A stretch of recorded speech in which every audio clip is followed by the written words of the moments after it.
Good evening. I'm Stuart Brand from the Long Now Foundation. Often with our speakers, we have their books out in the lobby for you to buy. But if we had all of the O'Reilly books out there, there'd probably not be room for people to get by.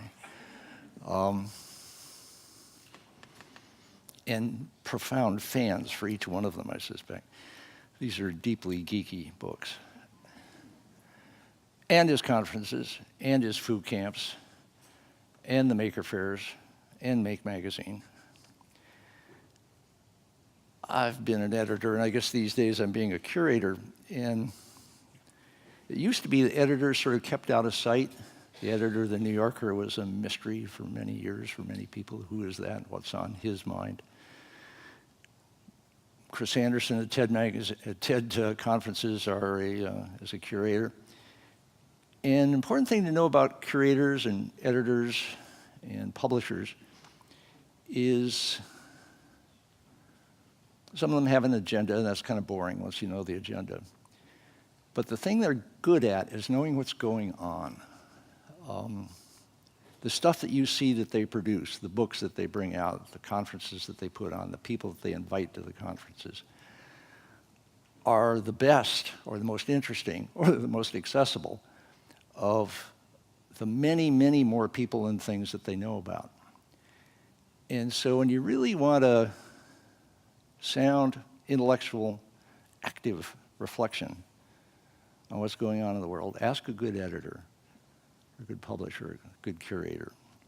And we got one of the best here tonight, Tim O'Reilly.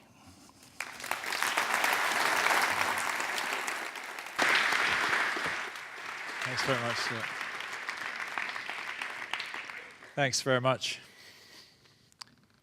I want to say, first off, I'm very honored to be here. The very first place that I tried to get published when I was a budding writer was in Stuart Brand's Co-Revolution Quarterly. And I just want to say I've always been a huge fan of his work, and I've tried to follow in his footsteps. What I want to talk about today is going to be informed both by what I am thinking about in the technology world, but also in the spirit of Long Now, looking back both at my own personal history and also looking back in time. Some of you may know I was originally trained as a classicist, so looking back at a little bit at Greek thought, and then forward towards the future. But it's going to be kind of a historical look at how I came to think some of the things that I think, as well as what I'm thinking about. I start a lot of my talks with this wonderful quote from Edwin Schlossberg, who said, "The skill of writing is to create a context in which other people can think." And it's a lot of what I do in my work, as Stuart says, as an editor, curator, writer. I try to frame things in a way that people can see them. And often what's going on in the world is obvious in retrospect, but not prospectively. And it's by framing them differently that we're able to see what's going on. So I'm going to talk about a number of things that are probably fairly familiar to many of you, but I'm going to try to frame them in a way that you can see them anew. And the biggest thing that I'm talking about is really the convergence of computing and human potential, and the way that it is taking us towards something that you could call a global brain. Now, when you hear that, you probably, in this group, you probably first think, oh, the singularity, and all the stuff you've read about that. But that's actually not what I'm talking about. And by the way, in kind of preparing for the talk, I found a wonderful little tidbit about the singularity. We usually associate that term with Vernor Vinge or Ray Kurzweil, but in fact, it was first articulated by John von Neumann. As George Dyson has reminded us, almost everything that we think about in technology today was first anticipated by John von Neumann. So Stan Ulam in 1958 recounted a conversation that he had with John von Neumann. He said, "Our conversation centered on the ever-accelerating progress of technology and changes in the mode of human life, which gives the appearance of approaching some essential singularity in the history of the race, beyond which human affairs, as we know them, could not continue.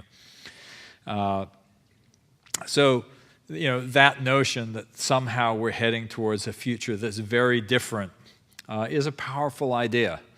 And it's one that I think has captured the imagination of a lot of people. We also have all kinds of dystopian visions in popular culture of what this sort of potential future global brain might be, whether it's the Skynet of the Terminator movies or the Matrix. We have from Kevin Kelly, who's very dear to many of us, this notion of the technium as a new order of life. Wonderful, Kevin has got some wonderful thinking about how technology is taking us forward to something new. This is a piece I pointed to called Evidence of a Global Superorganism. And he talks in this piece, this is I think 2008, about an emerging superorganism of computers. I really recommend his new book, What Technology Wants, and it's very consistent with my thinking. But it's not really computers I want to start with. I want to actually start back in the early 70s when I was working with a guy named George Simon, who came to be, when I first met him, he was a Boy Scout leader, actually. And he later went on to become a workshop leader at Esalen. There was this huge ferment in the 70s, something that, some of you may remember, we called the Human Potential Movement. And it was really about how do we tap into something, inside that will make us, more, better. I was just a kid, but I did actually, when I was 18 years old, I actually co-taught workshops at Esalen with George. He was a, wonderful, brilliant guy. Kind of crazy, when I kind of talk about some of his ideas, I go, wow, this is just a weird footnote. But almost everything that I've accomplished, I actually learned from him. He kind of taught me a way of seeing fresh, and I'm going to talk to you a little bit about that. And actually, the very first book I published was a transcription that I did of George's notebooks. He did these little, pocket notebooks where he wrote all the stuff he was thinking in. It was published in an edition of, I think, 500 copies. I actually put it out by subscription. It was kind of very early, paper Kickstarter, so to speak. And this is after he died in an accident. But his, key notion was that language was a map, and that we could actually create maps of human consciousness, both, in history and as it went forward in time. And he had all these, very complicated maps. In the little introduction to this book, I wrote something like, George was a little bit like the guy who discovered fire. He had all kinds of stories about what it was, and most of them were probably wrong, but no matter what, anybody who had fire, they got it from him. And that's how I felt growing up. He kind of taught me something. So even though everything he said was probably wrong, there was this inner truth to it. And I'm going to talk a little bit about what that was. He started with a guy named Alfred Korzybski, the founder of General Semantics, which was another bit of sort of pop, kind of the kind of pop intellectual culture that we're all part of today, except this is in the 1930s and going forward. And Korzybski was the first to articulate this notion that, we really need to understand how language shapes and frames our thinking. Korzybski literally thought that many of the pathologies in human society were because we had bad language. When you think about racism, we're actually calling people names, and we're not seeing below the names to the real person. That would be a typical example.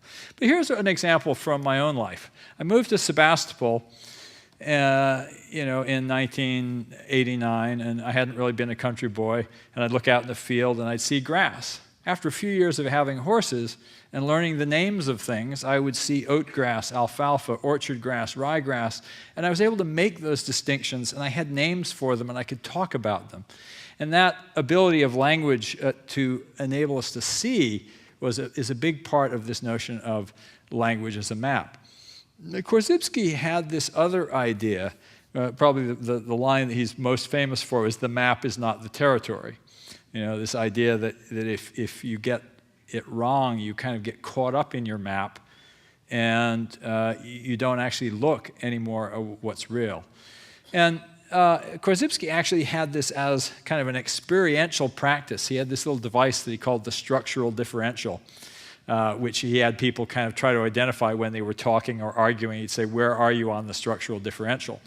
And you would kind of try to accustom yourself to getting a sense for that. So the structural differential began with a parabola. Korzybski's point was reality itself is infinite, right? And then the circle dangling from that parabola was our experience of whatever that infinite thing is, which is limited. Our sensorium only takes in part of what's actually out there. And then we attach labels to it. We name it, right? And so you can kind of see that process. There's the real world, open-ended parabola, the experience, and of course there were multiple circles in the structural differential because each of us, there's only one thing out there, there's one parabola, but there's many experiences of, each of us has a separate one. And then of course we each have these different sets of labels and maps and stories about what that is. So George, kind of being a typical, sort of syncretist of the 70s, sort of mashed that up with the integral yoga of Sri Aurobindo, who kind of had this story about the supramental, consciousness that was going to come down, and was the future of humanity. And George kind of said, oh, well, actually, kind of that's like Korzybski, that infinite parabola, that's this supramental future of humanity, and we bring it down into our experience, and we bring it down into our experience, and then we label it and so on, and we tell stories about it. And George actually came up with another way to represent this, which was to draw a what he called his quadrant system, where he represented the first quadrant is the beingness of the thing, then you experience it, and then you map it, you come up with a story about it. And then he added another element, which is that you integrate it into yourself and it becomes part of who you are. And he had this story that kind of said, okay, what we've added here is this notion that we become something as a result of what we know and how we think and what we bring in from the outside. And, he also kind of made the point that this happens at a species level, or he believed that this happens at a species level as well as at an individual level. So, we're collectively the sum of all that's gone before us, our human experience passed down, incorporated, in ourselves, in culture. And he also had the notion that human consciousness is still evolving. So I kind of imbibed all this stuff when I was a teenager. And then I went to college, decided specifically to go into classics because I was interested in this notion of the evolution of human consciousness. And I was influenced by books like Bruno Snell's Discovery of the Mind.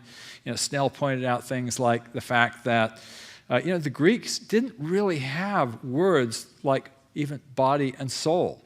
They talk about parts of the body, but there are no words for the complete body.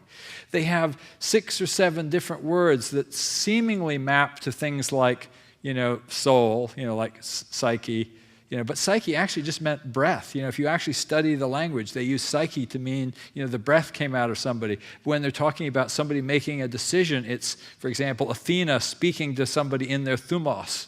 It's a completely different sense of what a human being is than what we have today when you look at Homer.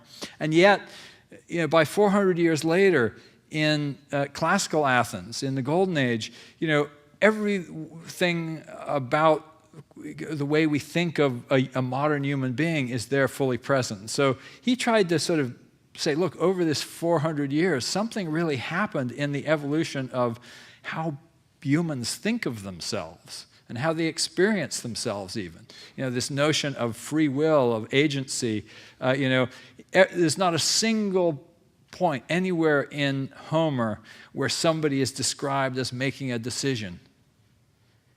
Somebody does something because the god spoke to him or moved him in this organ, the thumos, or, so on and so forth. Anyway, so it's kind of interesting. He also pointed out the relationship to the gods, was a way of describing the world in terms of kind of an almost animistic quality. You know, Aphrodite, I mean, who doesn't experience Aphrodite? Aphrodite is really a force that we all see. You know, the gods were sort of a way of explaining the world. And that gave way to a different way of explaining the world over the next, few centuries. And that way of explaining the world had to do with more a process of thinking and logic and discovery. And it was sort of interesting because, of course, Socrates was put to death for irreligion. He was, he was considered, even though he observed all the religious rites, he was somehow threatening to the idea that the gods were what moved us. He was somebody who said, no, you actually can in yourself think about these things. You can come up with your own ideas. And that was a revolutionary idea. I was also back in college, I read this book, The Savage Mind, by Claude Lévi-Strauss, the father of structural anthropology. And he talked about the notion that sort of what he called the savage mind was a little bit like a handyman who explained the world in terms of the things that, that are to hand. Totemism, which he focused on. You're kind of explaining that if you have this kind of spirit, it's because you have the spirit of a cougar. If you're like this, it's because you have the spirit of, an eagle. And then he kind of compared that to the engineering mindset. So I sort of saw that, and I kind of put it into sort of George's sort of framework about thinking about the evolution of consciousness, and I was sort of trying to figure out how all these things related. And I started thinking, well, George had this notion that the next stage of consciousness was something bigger. And I thought, what's that like? And I actually ended up, in my own thinking, tying that into the poetry of Wallace Stevens, who had this notion that truth is actually a kind of a fiction that we persuade each other of, and that it's ultimately aesthetics that is, the future of kind of human cognition. It's not actually this sort of engineering mindset that we find in objective truth. It's actually this notion that reality is an exercise of the most august imagination. And I love that idea, and it kind of stuck in my head, and you'll see why I shared that with you when I come to the end of this presentation. So my 1975 Harvard honors thesis was about mysticism versus logic in Plato's dialogues. There were a bunch of ideas there where people would say, well, why does Plato explain this with this fantastic, mystical imagery? And it must be because he was influenced by the Pythagoreans. And I said, nonsense. I know exactly why Plato describes things like justice with this incredible flowery language. Because when he was first thinking about it, that's exactly what it was. It was a new idea. It was powerful. It was numinous. It was full of juice. Of course you described it that way. It was like, wow! The experience was wow. And now we rehearse it and we kind of go, oh yeah, okay, got that. I read it in a book. And you guys know that the first time you experience something, it has power. And later on, it's boring, right? So it was kind of that sort of psychological insight that I tried to, inject into that classical discussion. So anyway, as I mentioned, George had this notion that the next stage of humanity was a kind of global consciousness. And of course, this was a very au courant idea in certain circles in the 70s. Some of you may remember Teilhard de Chardin, his notion of the omega point and the noosphere and the future of humanity. It was sort of the spiritualist singularity of the 70s. And this continued really into the 80s. You guys may remember the Harmonic Convergence of 1987. We were all going to be taken up with this great, global consciousness. So all a bunch of New Age mumbo jumbo, right? So I thought it was kind of, but fast forward to 2003. I kind of put all that behind me, got involved in the computer industry, and wrote computer manuals and got involved in open source software, and then started kind of being an industry storyteller for the computer industry. And around 2003, I gave a talk, and I found some slides from an old talk I was giving a talk called The Open Source Paradigm Shift, and I was kind of explaining why I thought that the open source and the internet was actually changing all the rules of computing. And I started with the notion that the killer apps of the internet were these sites like Amazon and Google and actually MapQuest, which obviously went away, and eBay. But I said, it's not just software, it's infoware. The editorial content is part of the user experience. Users help build the product. The product changes every day. The internet, not the PC, is the platform. And then there was this other kind of, really important piece. I started using the image of von Kempelen's Mechanical Turk to explain a fundamental way that computer software of this new generation was different from, say, any previous generation of software. And it was the idea that the programmer was still inside the application. And for those of you who don't know, von Kempelen's Mechanical Turk was a chess-playing, quote, robot that was introduced in 1770 by Ludwig von Kempelen. It would play against all comers. Actually, Charles Babbage played against it and lost, and it actually was part of what got him thinking about whether a real computing device was possible. It wasn't revealed until 1820 that it was actually a hoax. They'd just hide a really good chess player inside this thing, and he would work it by knobs and levers. And this came to me in actually 1998 when I was writing paper about the importance of the Perl programming language, which was sort of the first of the modern scripting languages. Some of you may know, Python and Ruby and PHP have become important languages on the internet. Well, Perl was the first one. And I went to my authors and said, what do you use Perl for? And this one guy, Jeff Friedel, who was the author of my book on regular expressions, worked at Yahoo at finance.yahoo.com. And I said, what do you do all day, Jeff? And he said, I write regular expressions to match up news stories to ticker symbols. And I thought, oh my gosh, there's a guy inside that application,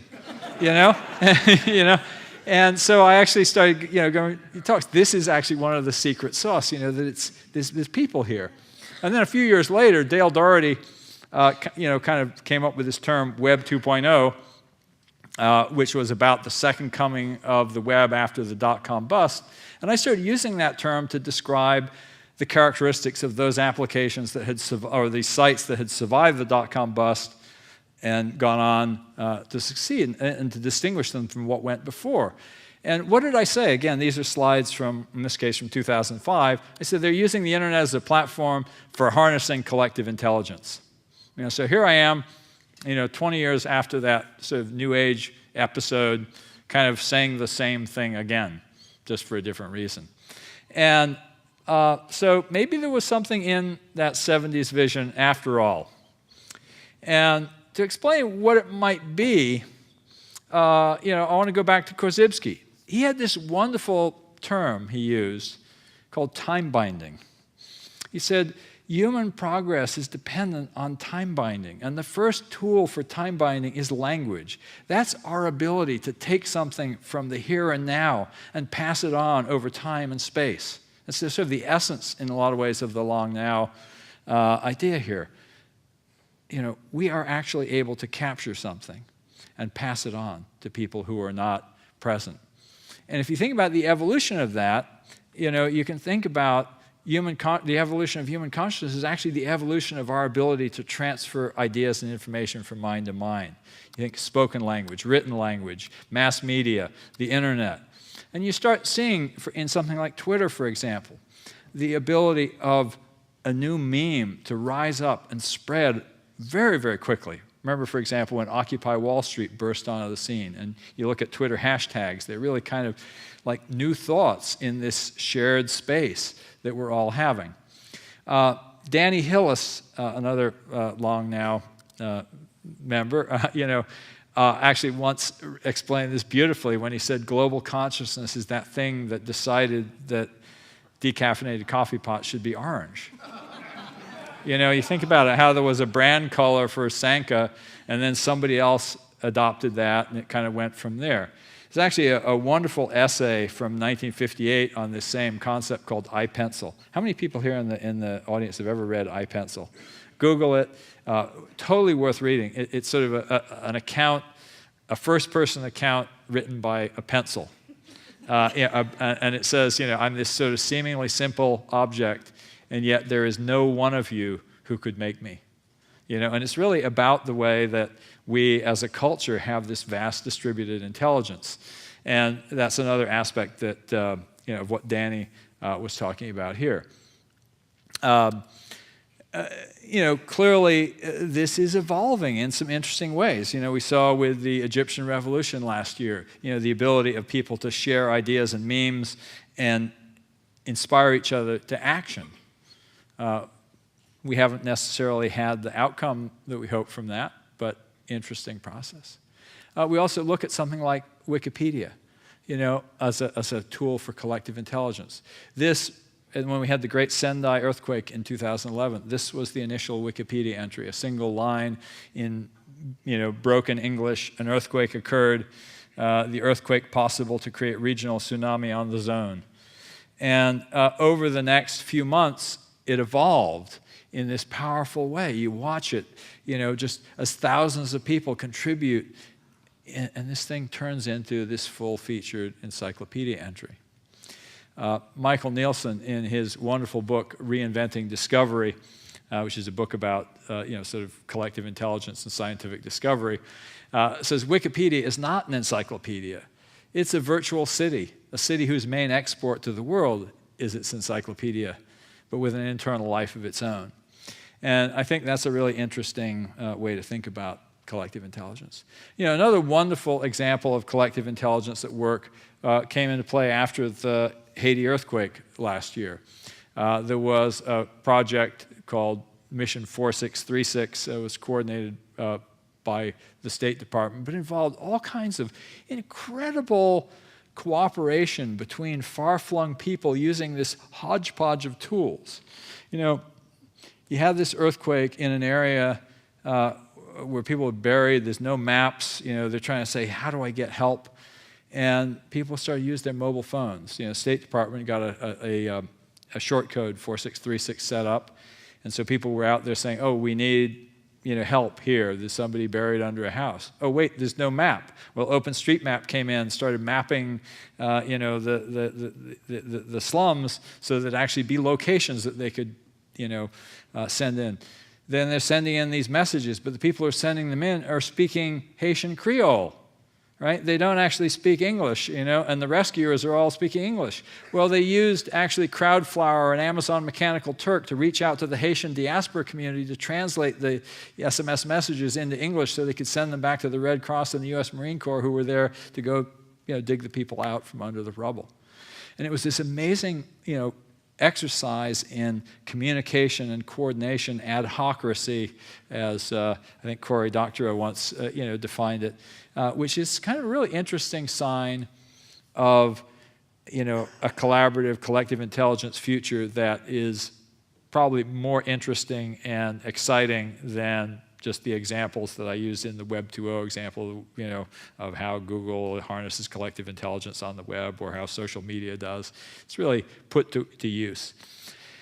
But in terms of understanding just how far this can go, I want to move to a different technology story. I want to talk about the Google autonomous vehicle. Doesn't look much like a story of collective intelligence, but it actually is. You see, because back in 2005, when DARPA issued the Grand Challenge, the winning car went 7 miles in 7 hours, right? That was the state of AI. And yet, in 2011, Google announced they had a car that had driven hundreds of thousands of miles in ordinary traffic. What was the difference? Was it just that we had great breakthroughs in AI, kind of like, intelligent machine, Watson beats humans, Google car can now drive, because it's so smart. No, actually it turns out the real secret, Peter Norvig said, we don't have better algorithms, we just have more data. What data? It turns out that Google Streetview cars were recording every street. They had very detailed images, very detailed measurements. One of the things that Peter said, it's a very hard AI problem to pick, for example, a traffic light out of a field of view of a camera. But it's trivial to figure out if it's red or green if you already know that it's there. So in some sense, the secret sauce of the Google autonomous vehicle is the recorded memory of augmented human street view drivers. They had people drive those roads. They were equipped with all these very, very powerful sensors, and that memory was recorded in the cloud. So this is actually, again, a collective intelligence application. So it's AI plus the recorded memory of augmented humans. And that's really my point. The global brain is us, connected and augmented. And again, this was something that was articulated pretty early on in the computer industry by guys who just really thought far ahead of the box. J.C.R. Licklider was the DARPA program manager who actually funded the original work on TCP/IP. But in 1960, he wrote a book called Man-Computer Symbiosis. And he wrote, "The hope is that in not too many years, human brains and computing machines will be coupled together very tightly, and that the resulting partnership will think as no human brain has ever thought, and will process data in a way not approached by the information handling machines we know today." So when you see something like Google, which uses millions of links made by distributed individuals uncoordinated and uses them to predict the best result, when you see this Google Streetview vehicle somehow fueling an autonomous robot car, you're starting to see elements of this man-computer symbiosis. So when I say we're building a network-mediated global mind, I really am saying it's us, connected and augmented. It's not an AI. It's really a set of technologies that connect us in new ways. In the same way that language connected us in a new way, writing connected us in a new way. And now we have a whole set of technologies that are connecting us in new ways. We have a shared memory now in the cloud. We have a shared communications network. We have increasingly rapid ability for information to leap from mind to mind. We also have a lot of new tools for creating feedback loops. This first showed up in the area of advertising. John Wanamaker, the department store magnate, from the late 1800s, famously said, half of my advertising doesn't work. The only problem is I don't know which half. And if you look at what happened, with Google pay-per-click advertising, they were largely able to figure out which part of the advertising works. They were able to build predictive analytics and say, oh, we actually can close the loop and say, yeah, that one worked, that one didn't. And they outperformed their competitors because they didn't actually just sell ads to the highest bidder. They actually were able to predict which ads would be most likely to be clicked on. So they were, again, harnessing all kinds of information from the millions of people who were coming to the site in order to predict better what was going to happen. Collective intelligence at work. But this notion of solving the Wanamaker problem applies in other areas. I just published a paper called Solving the Wanamaker Problem for Healthcare, which is about all the different ways that we're starting to think about how we can create new data-driven feedback loops and collective intelligence to apply to problems in healthcare. And that's everything from what the Affordable Care Act is trying to do with medical reimbursements to new strides in medical diagnostics. Pascal Witz, who's the head of GE Medical Diagnostics, pointed out that only 1% of healthcare spend now goes to diagnosis. We kind of do it at the beginning, and then we kind of do treatment, and that's the end of it. But the new model is, no, we actually are testing all the time. We try something. Did it work? Did it not? We're really understanding how to create data feedback loops and actually solve that Wanamaker problem in healthcare. We're starting to see it in cities. SF Park is trying to build sort of sensor network, networked parking meters that will actually understand what the city wants to do in terms of availability of parking spaces. This is really the future of the smart city. We have this really fascinating slide, sort of image from Wired magazine last year of 24 hours of New York City 311 calls. We're starting to see this sort of electronic sensorium, which is really, again, not just an electronic sensorium. It's an electronic sensorium that is collecting the intelligence and the output of humans. So we are the input to the system. And the system is giving us new ways to collect our common activity. Really interesting project at, the Sensible City project at MIT, where they built sort of live Singapore in that whole sensor world. There's a lot of innovation happening in that space. And it's really useful to put it in this frame of man-machine symbiosis and new models for collective intelligence. Big piece of this, of course, is this new area called data science. We have a conference called Strata, which is focused on the techniques for literally extracting collective intelligence from large amounts of the data exhaust of humans. Another really key point that's coming out right now is how important it is that this data be real time. Jeff Jonas at IBM Entity Analytics, this wonderful commercial that he wrote, that he did for IBM a couple of years ago. We said, would you be willing to cross the street with information that was a minute old? Of course, the answer is no. And so we are increasingly technology driving us towards taking data from humans, extracting meaning from it in very close to real time. But there's another aspect to this story of human-computer symbiosis, and that's something that Vannevar Bush, in his famous 1945 article, As We May Think, called intelligence augmentation. This piece really was a fantastic prediction of the World Wide Web and what we see in technology today. He said the human mind operates by association. With one item in its grasp, it snaps instantly to the next that is suggested by the association of thoughts in accordance with some intricate web of trails carried by the cells of the brain. And he said, man cannot hope fully to duplicate this mental process artificially, but he certainly ought to be able to learn from it. And he says, one cannot hope to equal the speed and flexibility with which the mind follows an associative trail, but it should be possible to beat the mind decisively in regard to the permanence and clarity of the items resurrected from storage. Of course, that's true. You can Google, and in 3 clicks, you can actually read Vannevar Bush's 1945 article. And of course, in our smartphones, we're really experiencing this next aspect of Vannevar Bush's vision of this information retrieval, intelligence augmentation by our ability to effectively have an outboard brain. How many of you actually refer to your phone as your outboard brain? And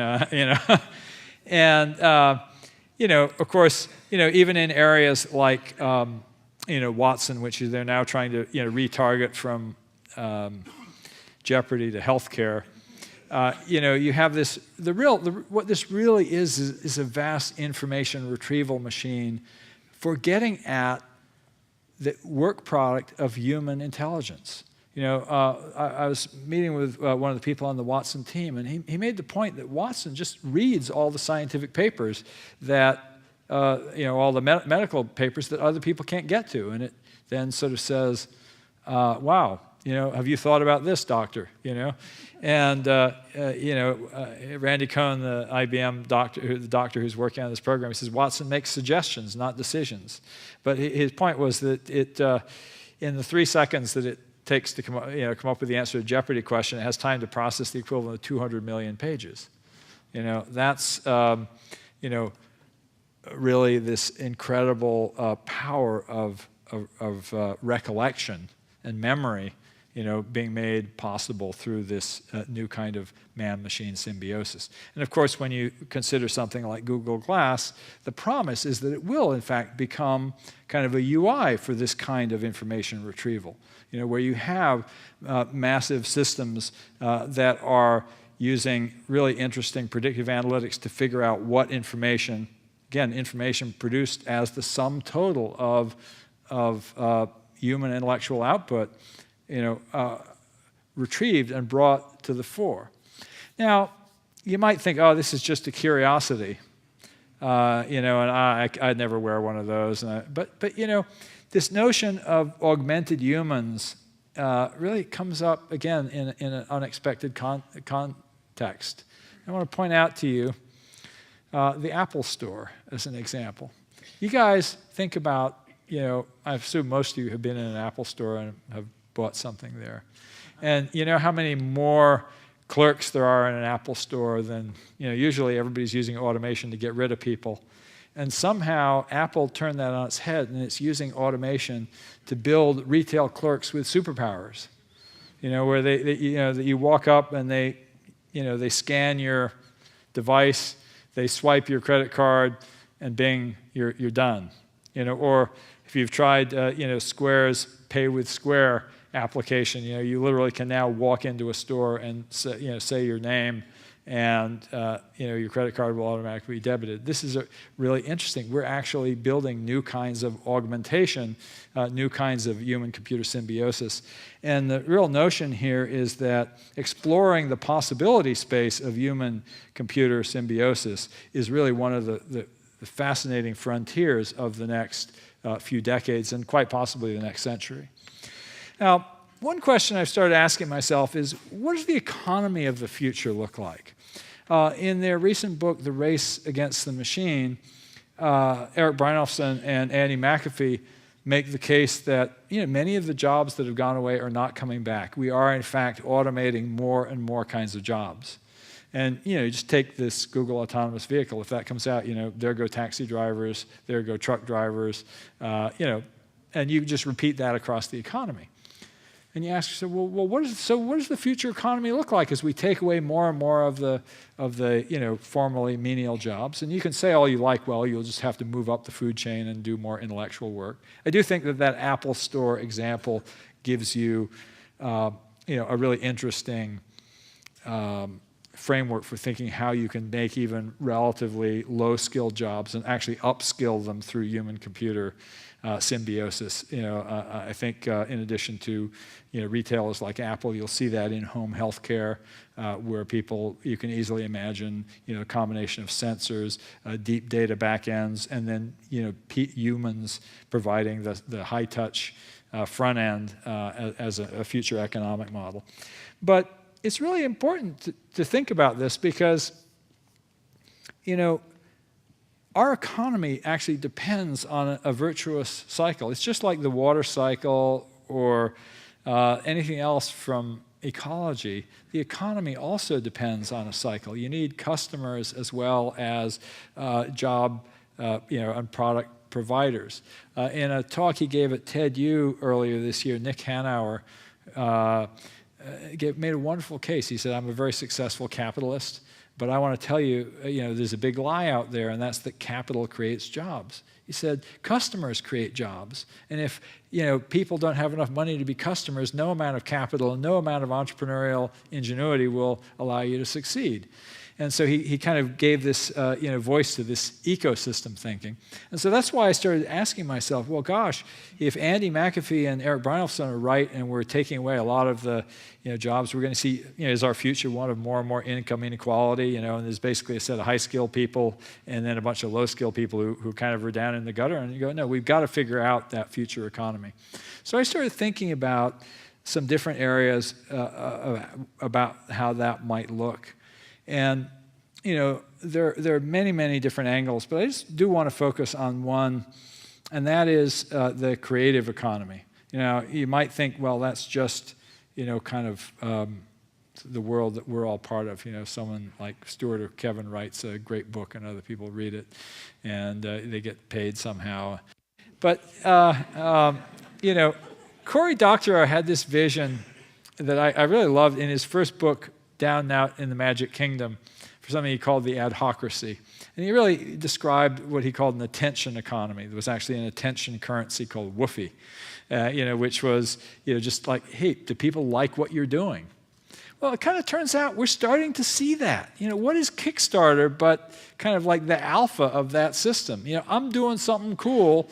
Would you support me in it? And it's a sort of a hack for translating over from the attention economy into this real, this sort of monetary economy.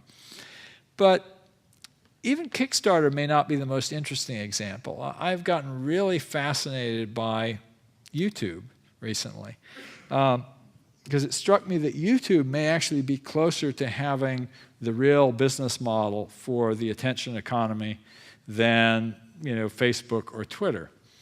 This particular video is one that my grandson, my 3-year-old grandson, likes to watch, along with something like, it's been watched something like 24 million times. It's a video made by a 5-year-old and his dad of his Thomas the Tank Engine train crashes. He kind of has this big complicated train set, and he shows how he crashes his train engine in various ways. And Huck loves to watch this.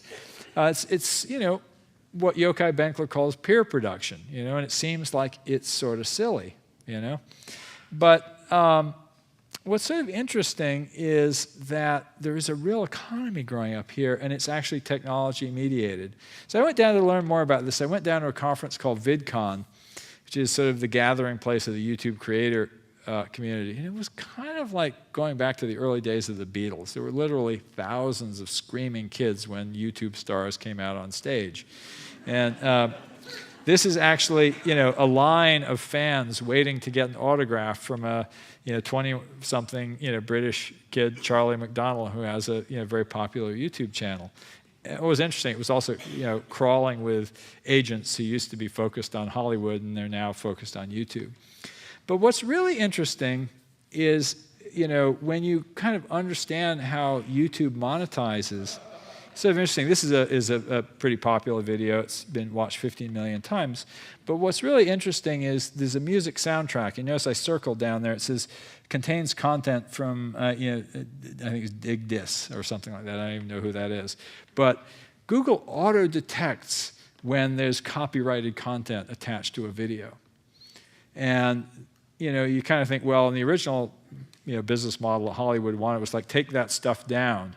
Well, what's really happening is they actually pay the artists and the music companies. So I heard a fascinating story about a pop star who I won't name, who now actually makes more money on YouTube than on iTunes. And most of the money the star makes is actually not from videos and tracks that are put up there by the studios, but from tracks that are put up by, from videos that are put up by individuals who just happen to use this person's music as a soundtrack. Google auto detects, and the money doesn't go to the person who put up the video, it goes to the music company. So there's this really interesting native, attention economy where people make a video. Somebody's wedding video has 50 million views, and some artist suddenly magically made a whole bunch of money because somebody made something new in this remix culture that got used. And I think that's sort of an interesting aspect of how this sort of future collective intelligence may monetize in a world without traditional jobs. It may be that we are starting to see the beginnings of that attention economy. I call these peer production economies clothesline paradox economies in homage to a paper that Stewart published in 1975 called The Clothesline Paradox by Steve Bayer. And Steve basically was talking about solar energy at the time. He basically said we get all these ecosystem services for free, and we forget about it. You put your clothes in the dryer, and the energy used gets measured and counted. You put your clothes out on the clothesline, and it seems to just disappear from the economy.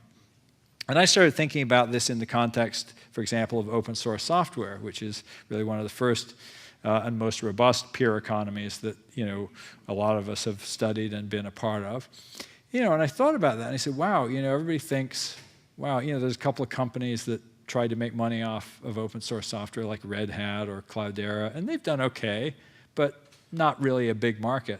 But then you look a little downstream and you say, oh, wow, companies like Google and Twitter and Facebook, well, they were built on top of open source software, so there's this further downstream market.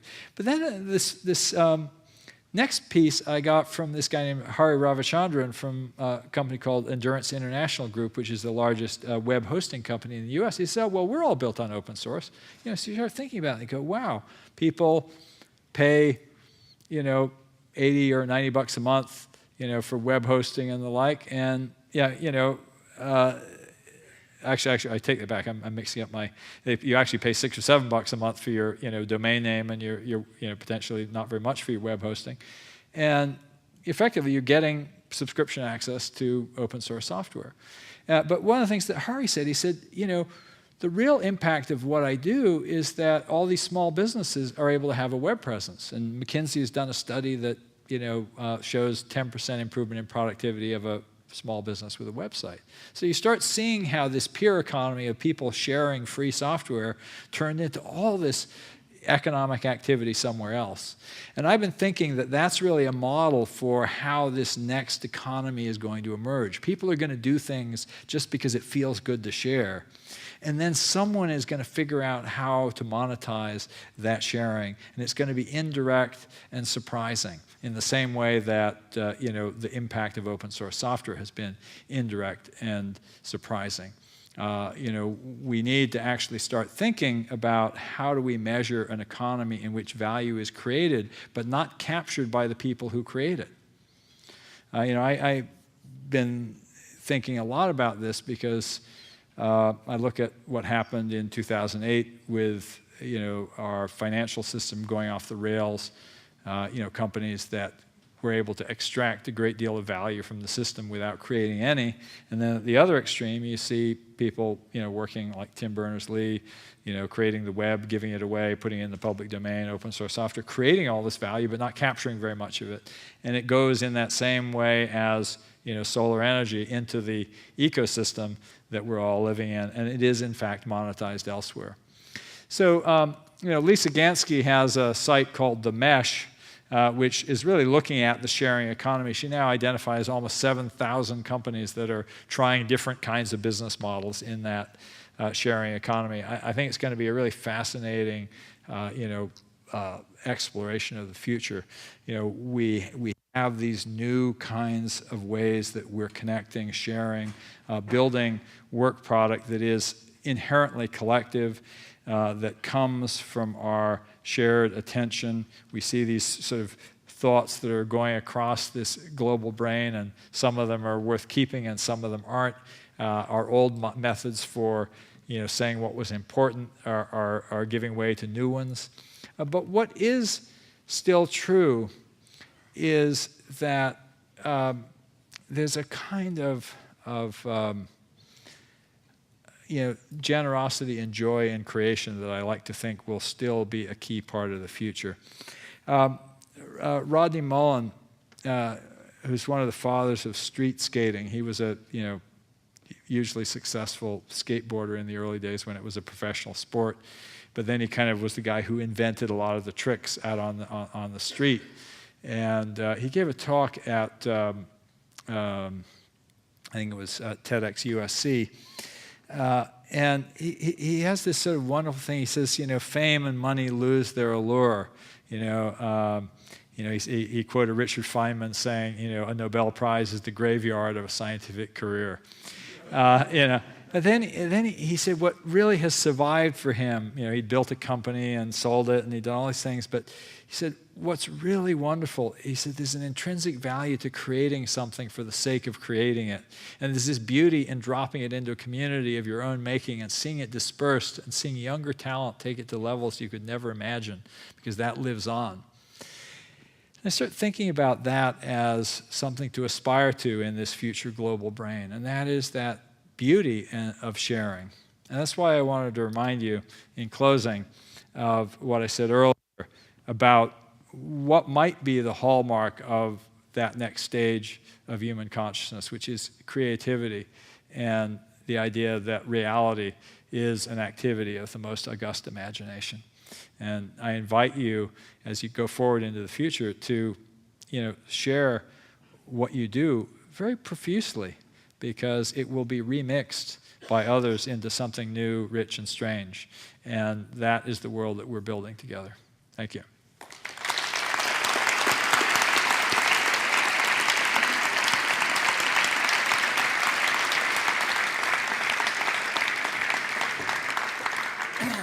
Let's repair to the bar here. Okay. Gin or vodka?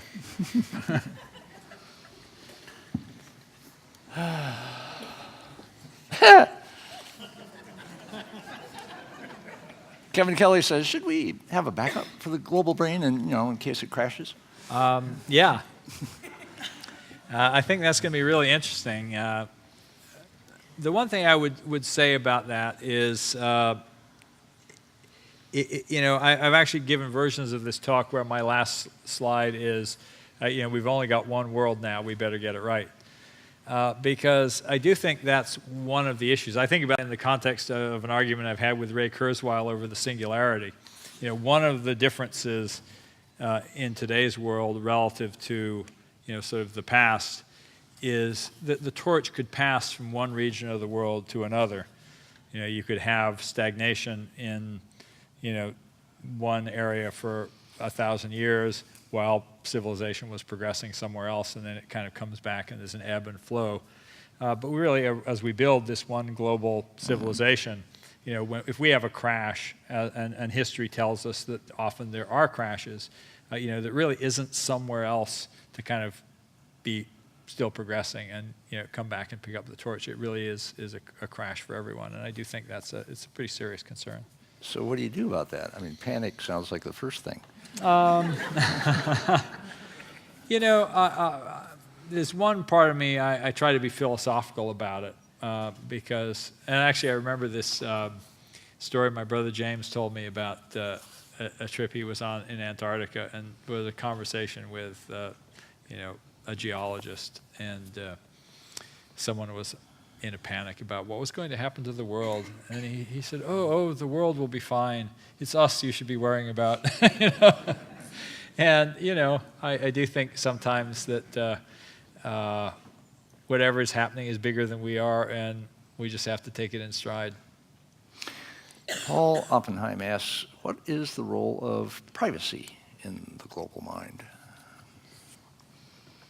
I've been thinking a lot about privacy, and I guess I'm fairly convinced that the way we're thinking about it now is wrong, and in particular the way that privacy activists are thinking about it now is wrong. There's so much utility that will only come from shared data that we can't kind of roll back the clock and say, oh, no, we're going to keep this stuff secret. And instead, we need to move to a regime that's much more like the way we handle something like insider trading. There's no problem with you knowing absolutely anything, but in certain contexts, you just cannot use it if you know it. And so it's much more around, well, what are the contexts? What are the norms? How do we, sort of punish bad behavior, as opposed to regimes that say somehow we got to lock this up behind some Maginot Wall where people can't get at it. We just got to say, it's too easy to reconstruct data from, so many sources. As we are connected constantly with devices that are putting out all kinds of data exhaust, it's almost impossible for us to keep certain kinds of secrets. It's not to say that there aren't certain things that you can really work at keeping secret, but in general, a lot of data that's previously been thought of as private will become public and shared, and we're going to just have to figure out what can you do with it if you have it versus what can you not do with it. I've heard that healthcare in places like Germany, for example, are somewhat crippled by the fact that healthcare data is not shared as much as it should be. That's right. I think Europe's going to is really shooting themselves in the foot. So is this yet another shadow of Nazi regime and communist regimes and things like that? No, I don't think that. I think it's much more analogous to, say, book publishers or music companies trying to, play Canute and hold back the tide, and meanwhile the world moves on. And I think it's really more that they're going to be left behind than that they're going to succeed. So who are the confident in sharing in not-so-privacy paranoid societies versus the ones that are? Well, I don't think anybody has really, figured it out right. I think, certainly not at a sort of overall society level. I do think there are a lot of experiments that are going on where people are building really interesting, useful services that depend on data exhaust and this notion of collective intelligence. And people are using them, and the market is, getting smarter about that. And the best thing that governments can do is stay out of the way, at least for right now. And look for, figure out what are actual harms and figure out how to protect against those harms rather than somehow try to control the flow of information. Actual harms. What a thought. Yeah. as opposed to imagined harms, which That's are so right. much more wonderful to contemplate. Well, And, certainly for politicians, imagined harms are so much better. is Iceland an example of a place that, I mean, they made their genomic data basically of the whole country available? Yeah, it was part of a business deal, but it was also part of a governance deal, and worked out well. Yeah, it seems to make sense to me. Yeah. Okay, we'll watch that one. All right, Ben Morrow asks, what are major frictions that you think impede the growth and expansion of this global consciousness? Well, I think the whole privacy discussion is certainly one of them. I think probably the thing I worry most about is that we're not applying our collective intelligence enough to hard, interesting problems. That we're applying it to trivialities. Jeff Hammerbacher, who was an early Facebooker, said the best minds of my generation are trying to get people to click on ads, and that's kind of a real obstacle, and that's why I've been out there. Well, I it's give better than starving hysterical naked. Come on. but that's why a lot of the talks I give, I try to urge people to work on stuff that matters. And they respond, right? Yeah, there's a lot of working on stuff that matters there's a lot. out But there. again, part of what we, I think, need to do is to celebrate the people who are, using this new superpower for good. And celebration is easier because of all this connectivity, and at YouTube they'll be have a line of people waiting to hopefully admire them. Kevin Kelly asks, what might be the downside and costs of global symbiosis? P.S. Will there be an escape button? Yeah, I see. I guess I would just sort of say, first off, there are huge downsides. At the same time, there's huge upsides. I think very much of that wonderful story from Jared Diamond's Guns, Germs, and Steel. In the opening section, Yaley's question. I don't remember if I got the quote exactly right, but he says, how come you guys have all the stuff? You're so dumb, and the fact is, we have actually, I think we're going to have other, issues like that where there will be people who will be opting out of this sort of future society, and they're going to have certain virtues, just like, hey, it's pretty great to live close to the land and not be connected, and so on. And then there's other advantages. When I was back to the 70s, a lot of us tried that. And, I know it has its drawbacks. Anymore. Yeah, I will say this. My older brother, when I was a kid, used to refer to me as the failed hunter-gatherer. I would say you're nothing but a hunter-gatherer. But the notion really being of, and I was thinking about this, I was this blind kid who used to literally, I struck out at kickball when I was in 3rd grade, which is pretty hard to do, I had different skills. And I think in a similar way, we're going to actually have, we're going to have some different kinds of societies, some of which are more highly networked, in which people are going to, become different. Back to the failed hunter-gatherer. It's like, we have people who learn to read, and then they couldn't do things like ride a horse and fight with a sword, or shoot a bow and arrow, and or track down an animal in the hunt. But they could do something else. And I think a lot of our future is to say, well, we don't know what we'll need to be good at. But we can be pretty sure that it will be very different than what we needed to be good at. At least some parts of it will be very different than what we needed to be good at in the past. So this may be different metaphors here. There's global mind and global brain, which, by the way, I kept thinking is what you were going to talk about. I was so disappointed. Okay, well, let's talk about it now. And one possible distinction, I bet Marvin Minsky wouldn't agree, is that the brain is somewhat, there's anatomy of the brain. Different parts do different things. Two sides, parts manage vision, there's, and the mind feels more like one big bowl of Jell-O.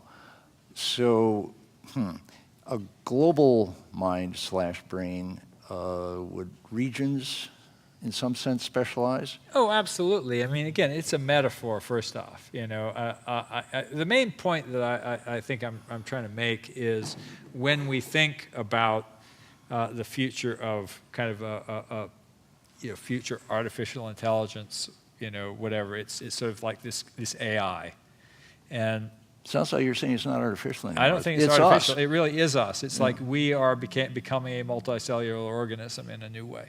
It's getting, at a certain point, this process of, communication becomes sufficiently intense. The structure becomes sufficient that we actually become something qualitatively different. And you can look at again this notion that a meme can spread. How long did it take for that Sanka brand color to mean decaffeinated? I don't know, but I imagine it was a number of years, and it still hasn't spread everywhere. Twitter memes, can spread in a flash worldwide. Of course, that could happen in the days of mass media as well, but I think it's happening much faster. Can you imagine a pantheon of Greek gods of this noosphere that you're describing? Oh, absolutely. Who's there? What do they stand for? Aphrodite is alive and well. Yeah.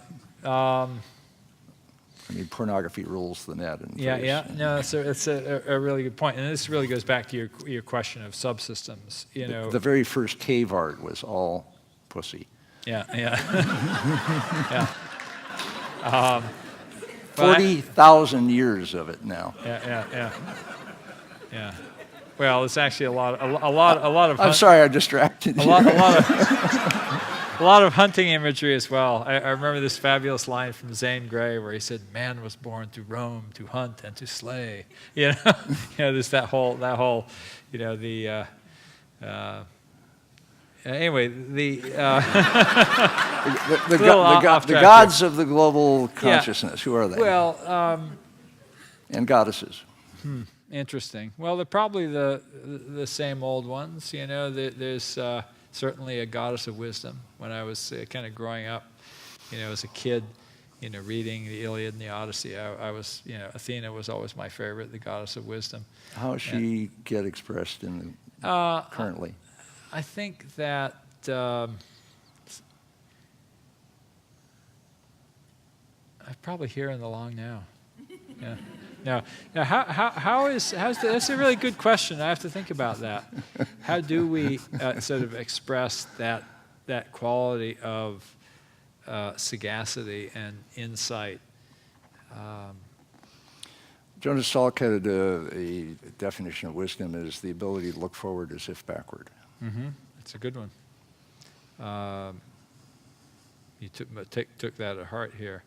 It's a really good question of is that something that we actually have only still as individuals? Do we actually have collective wisdom? I think it's probably a good argument to say that what we have right now are expressions of probably lower impulses. We don't have, we have kind of that sort of impulse and sensation and the interest of things, are what are driving us. There's certainly... There's some pretty vicious gods of old. Oh, no question. And are there vicious expressions one can see from this kind of... Oh, no question. I mean, connectivity? You look at how, hate spreads just as easily as anything else. You see, kind of... Our next speaker, Steven Pinker, will say the record shows that basically hate, injustice, violence, and so on keep going down. Mm-hmm. And that may map against the increasingly connectedness of that could be people every which way. Yeah. In which case, I mean, what you're always looking for is think everything's going to have good and bad expressions. As Kevin Kelly likes to say, as long as 51% are expressions you're glad of, and that plays out over time, you win. Mm-hmm. And do you think these things that you're describing have that quality? I guess I would say that, neither. I think just as there are good and bad individuals, there are going to be good and bad impulses in all of us. I don't know what will predominate, and I suspect that what predominates will actually go through a range of possibilities. Interesting. For example, I was in Istanbul last year and kind of just immersing myself in a little bit of history there. And I thought, how odd is it that there was a culture that survived for, quite a long time, in which the way that they, you succeeded to the leadership was by killing your brothers, and the one who survived was the next ruler. I mean, it's like, what a foreign culture. So you look at the range of human experience of what we consider to be normal at one time or place, it's pretty wild. And I think in a similar way, as, we look forward into this, increasingly connected future, there are going to be things that are going to seem very, very unfamiliar to us and very strange. Demetrius Nealon asks, how do you see the field of information architecture changing relative to collective intelligence? What are the O'Reilly I guess books of the future on the developing apparatus? I think the thing that I would just say as a sort of framing metaphor, the notion that you want to build systems that are affordances for collective intelligence is probably the kind of the key principle. And as I gave a number of examples, not in really a coherent list, but as I said, exploring the possibility space.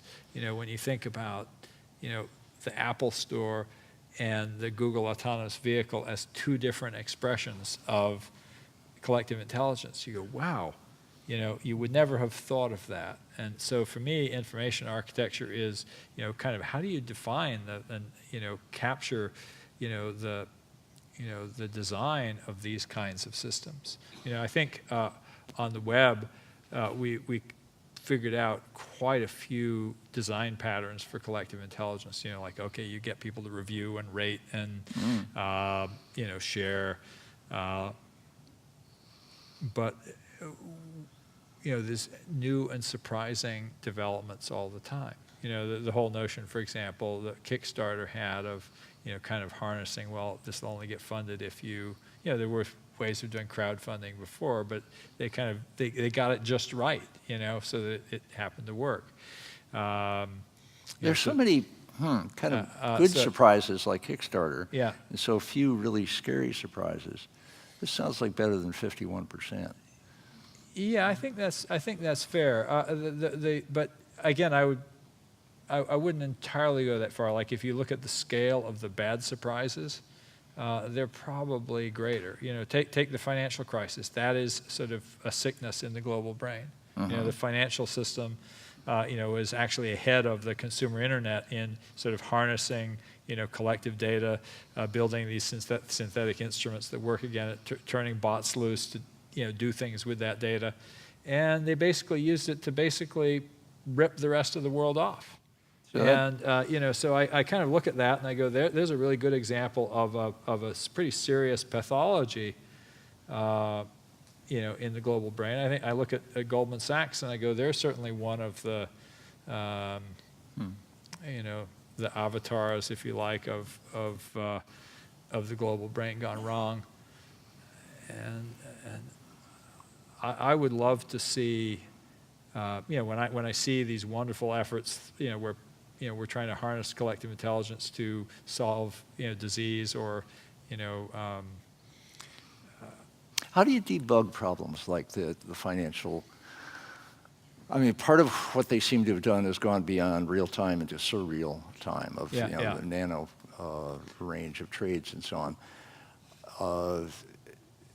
So as a programmer or a person who helps programmers program a better world, how do you approach a systemic problem like that in the global consciousness that turns out to be problematic? How do you detect and undo the bug? I think in some sense you really start to have to re-engineer the whole system. What's really happening is that financial players are really gaming the system, and there's really nobody in charge to fix the system.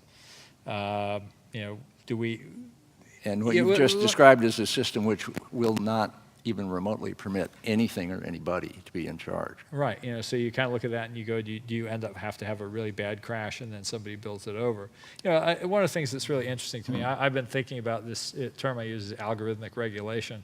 You know, if you look at say the way that spam is regulated on the internet, that's, you know, the beginnings of a, you know, kind of an immune system response to a pathogen, and you know, works a lot like, you know, biology. You know, there's basically, you recognize the signature of something new and hostile, and you know, you fix it.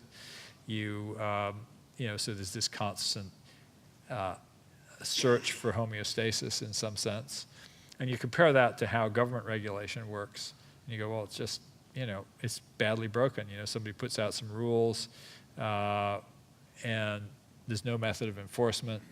You know, I think ultimately, you know, the financial system needs to be algorithmically regulated in the same way that spam is regulated on the internet. You kind of say, what are the outcomes that we want, and then you basically manage to that. You know, good example of this. I remember having a conversation with Nancy Pelosi not long after Google did their Panda search update, and it was sort of in the context of SOPA, PIPA, and all that kind of stuff. And Best to say what SOPA and PIPA are. SOPA, Stop Online Piracy Act, you know, which was this sort of attempt to get you know, Congress to, you know, put out new intellectual property laws to quote strengthen IP on the internet. And it was interesting, you know, Nancy Pelosi kind of said, well, you know, we have to satisfy the interests of the technology industry and the movie industry. And I thought, no, you don't. You have to get the right answer, you know? You know, sort of like, I just said, the reason I mentioned the Google Panda search update, which is when they sort of downgraded a lot of the people who were, you know, building these content farms and putting out low quality content in order to get, you know, page views and clicks in order to make money and not to satisfy the users. And I thought, gosh, what if Google had said, oh yeah, we have to sit down with demand media and satisfy their concerns. We have to make sure that at least 30% of the, you know, the search results are crappy, so that their business model is preserved. No, you wouldn't do that. You'd say, wait, no, we have to get it right. And I feel like, you know, we don't actually have a government that actually understands that it is, you know, has to be building a better platform, you know, that starts to manage things like that, and, you know, with the best outcome for the, you know, the real users. You know. So the founding fathers were programmers. They were designed absolutely this elaborate cybernetic system with jacks and balances and all this cool stuff. And you're wading into .gov in cities and things like that. Say a little bit about why and how and what the future of adjusting governance might be. Well, you know, it seems to me that we're reaching a point where the way we've governed ourselves is fairly broken. You know, it hasn't scaled very well, and in particular, you know, dominated by special interests and the like. And you know, it's really clear we actually need to come up with some new mechanisms that actually harness some of this collective intelligence for purposes of government, and I think that is going to be one of the great challenges. But isn't that democracy sort of, you know, the Greeks invented it, and it sort of works, and that's it, right? Game over. Well, you know, it sort of works. The question is, we don't necessarily really have a democracy. We don't really even have a republic anymore. We have a plutocracy. And, you know, I think we do need to fix that. I think one of the things that we actually are going to find is that, you know, we don't necessarily fix it all at once. We fix it in pieces. Cities? Yeah, and I think in cities is one place that you fix it. Yeah, and I think that we have to actually start, you know, moving away from the notion that politics really has very much to do with governance. You know, to the extent that we can fix things without politics, we'll be much better off. I mean, Jen Paulka likes to say that, you know, government's this vast ocean, and politics is a 6-inch layer on top. And, you know, changing our political leadership is a little bit like changing the font on a menu and thinking that you've actually re-engineered the system. You know, and you know, we really what she's trying to do with Code for America is to actually get in there and start building new systems, for engagement, new systems for opening up data. Again, it's really working at a very small scale right now, but ultimately I think, government is going to have to become a player in this global brain. And we actually are having a lot of success in that in some ways at the federal level here in the U.S. You look at what Todd Park, the federal CTO, is trying to do with, opening up government data, in the area of healthcare. I have to say, the Affordable Care Act is a real attempt, actually, to use data to build feedback systems so that we actually have better outcomes. There's this huge experiment or set of experiments to actually try to build government programs that, work in this way that I've been describing. How do you get, the major thing about writing code is detecting and heading off bugs. Yeah. This is not the standard in government. You write your law, we're going to boycott Cuba for the rest of the time. Yeah. And what would be a way to sunset laws have been one attempt at that. But is there a way to, the Constitution had a whole bunch of really important amendments shortly after it was written. Yeah. Oh, by the way, we left out some critical stuff, and they put it in and made a big difference. Yeah. And then from more and more slowly, you could probably do a chart of how long it's been since one has had a significant amendment. Yeah. And there's none significant being offered now. Yeah. So what you see is a kind of a sclerotic tightening up of the apparatus. Yeah, although, there's some good efforts again in that direction. Cass Sunstein, who was at the Office of, what is it, OIRA, I forget what it stands for, Office of something and Regulatory. He's Mr. Nudge. Yeah, exactly. Co-author with Dick Thaler of Nudge. He led this really fascinating effort where they went around to every agency and said, "We've got you have to go identify regulations that are, dumb and you need to clean out." And they've actually managed to clean out a lot of clutter. But I think that that's really trimming around the edges. I think we actually need some fundamentally different approaches to regulation.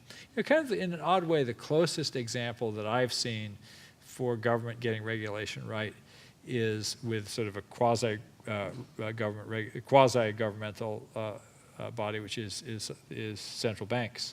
Mm-hmm. They actually, the way they regulate is kind of like the way someone like Google regulates. They kind of say, I have an outcome in mind, I have a couple of knobs and levers. Periodically, I might get a few new knobs and levers, and I tweak them to get the outcome.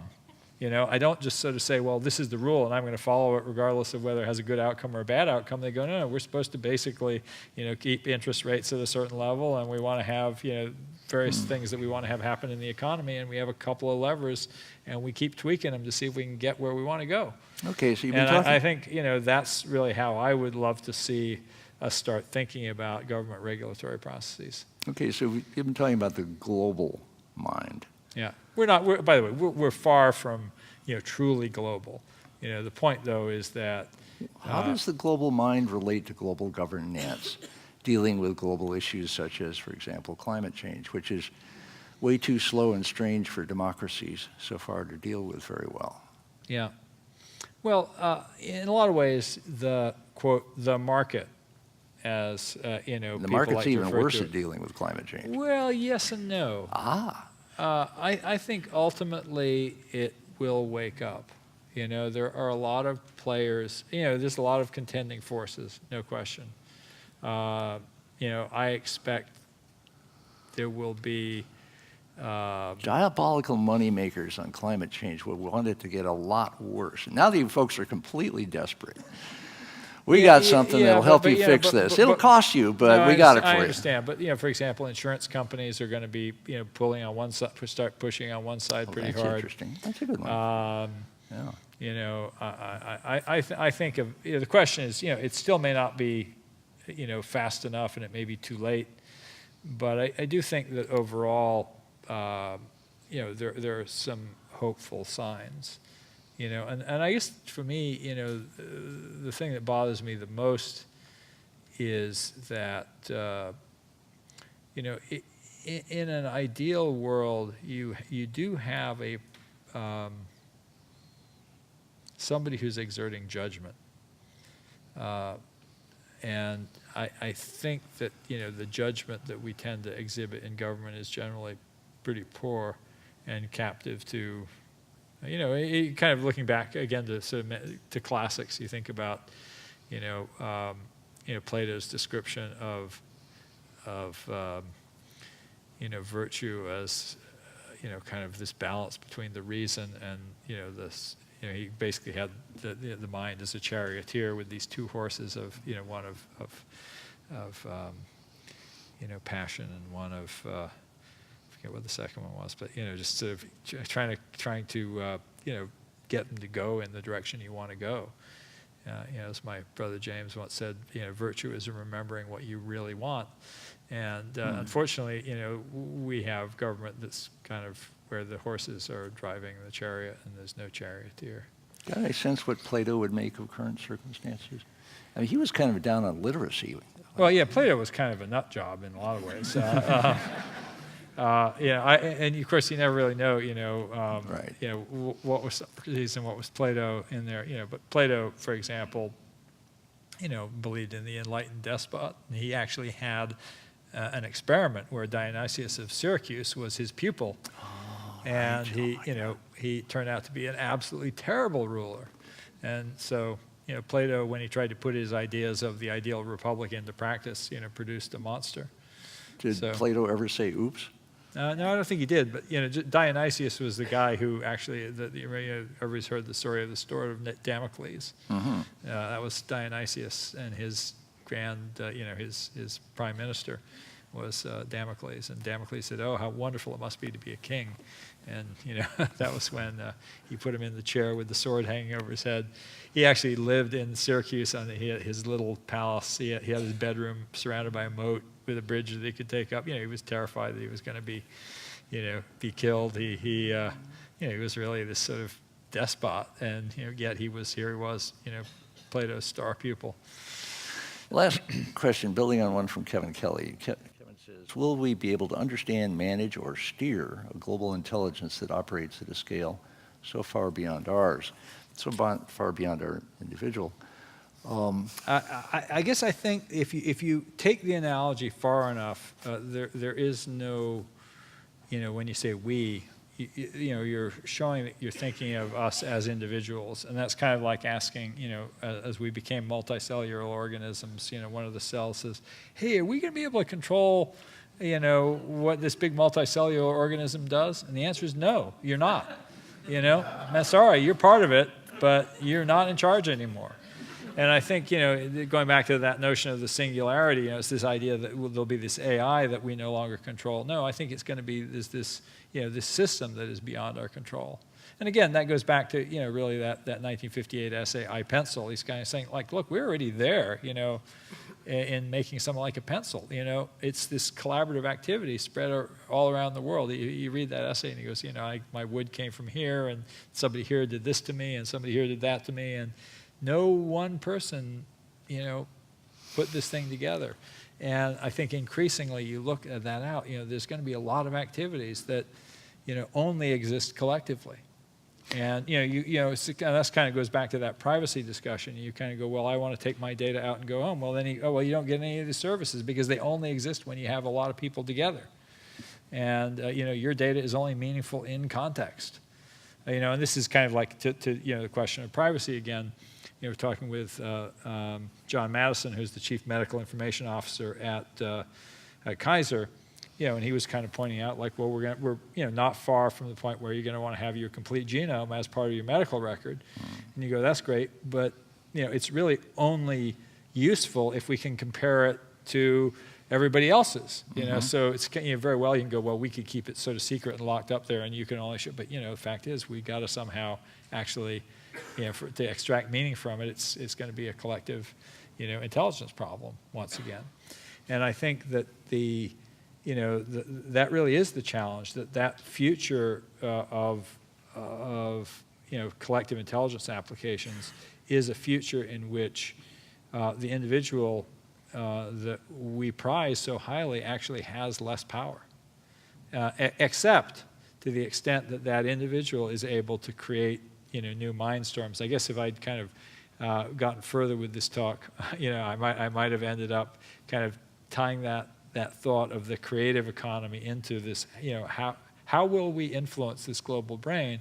The way we'll influence it is seen in the way that people create these kind of viral storms. Right now, they're just around, oh, isn't that cool? It's a funny cat video, or it's a, or it's a political movement, whatever. But we're going to start getting good at that. People will be able to command, vast amounts of attention, and direct, large groups of people through, new mechanisms. I'm trying to think of the cell metaphor there, and you said, the cells couldn't really complain. They're not in charge of this larger entity. But the cells pretty much stay the way they are. The cells of this entity, people who get into activity with the global mind, are rewarded for it. Yeah. And that's why they do it. That's why they keep at it. That's why they get better at it. And by and large, they're all volunteers. Yeah. Almost all volunteers, which means they're having a good time. And something keeps getting better for them, or they would get bored and go away, because that always happens. That's right. So this is not like the cells, who stayed the same as the body became more and more complex. These are cells that are themselves becoming more and more complex, and gaining complexity not only in how they relate to life with all these cool tools, but in the complexity that they are absorbing by participating in this huge complex event. Yeah. And largely enjoying that. So this is you talk about, in Vannevar Bush and so on, talk about human-computer symbiosis. It seems to have this other quality from other symbioses we know about. Yeah. It's not a singularity probably, but it is some rapidly self-enhancing set of processes. Yeah. Yeah, it's sort of interesting to know. I actually think that some people are going to be enhanced and some people are going to become less capable as a result. In the same way, or along certain axes. Again, kind of going back to the failed hunter-gatherer. But that's the story in Race Against the Machine, which I just reviewed, so I'm sort of aware of it. And John Henry goes up against the steam hammer. Yeah. And steam hammer wins, and John Henry wins, but he breaks his heart, so he loses. And the steam hammer carries on, and John Henry doesn't do that anymore. Yeah. But there are other John Henrys who are designing the steam hammers, and they're doing fine. And this is the point that the authors in Race Against the Machine make, that who loses is the people who race against the machine, and who wins are those who figure out how to race with the machine. Yeah, I think. And there are a lot of people in that category, and the horrendous shift that we're seeing is that shift from, well, it's a double shift. One is the shift from racing against the machine to racing with the machine, and being rewarded for that, and the machine itself getting richer from doing that. But they end with an amazing line, which is that this is a deeper shift. They're economists, a dismal approach to life to be an economist, because everything is based on the economics of scarcity. And they're saying what just happened is that we're now dealing with an economics of abundance. Yeah. And that is a fundamental shift, which they say is also fundamentally beneficial. Yeah. If we harness it correctly. I mean, I think one of the, risks in the old, industrial economy was we kind of say, okay, well, I'm going to use this to, take costs out of the system. And, early in the industrial economy, you had people who, took thought for, growing the ecosystem. Henry Ford paying workers more than he had to in order to, so they could afford his product. Mm-hmm. But you also had people who fought for, there's the line in the book about how the robots that build the cars don't have to pay union dues. And then Walter Reuther says, and by the way, they're not going to buy your cars either. Yeah, exactly. And I think that that's a really, really important point. And so we have to actually start thinking about how that whole ecosystem works. And I do think that the sharing economy is going to be kind of interesting. You look at things like Airbnb, where people, it starts out, well, on one level, it's just like, wow, we're just, people making a little extra money on the side by renting a room or whatever. But it really moves up at the high end to people who are creating experiences for each other. And the most popular the most popular Airbnb locations are a lot like Kickstarters. They're like, or a lot like popular YouTube videos. Somebody's crafted something special that they're offering to other people. And again, I just sort of that early sign of that attention economy of where we're, when we're no longer, participating in that old industrial economy, we're just doing cool things for each other, And I think that may be an interesting sign of where this is going. Let's check back in 10 years from now and Yeah. see how this stands at that point. It'd be really Thank you for interesting. coming Thank tonight. you. All right, thanks.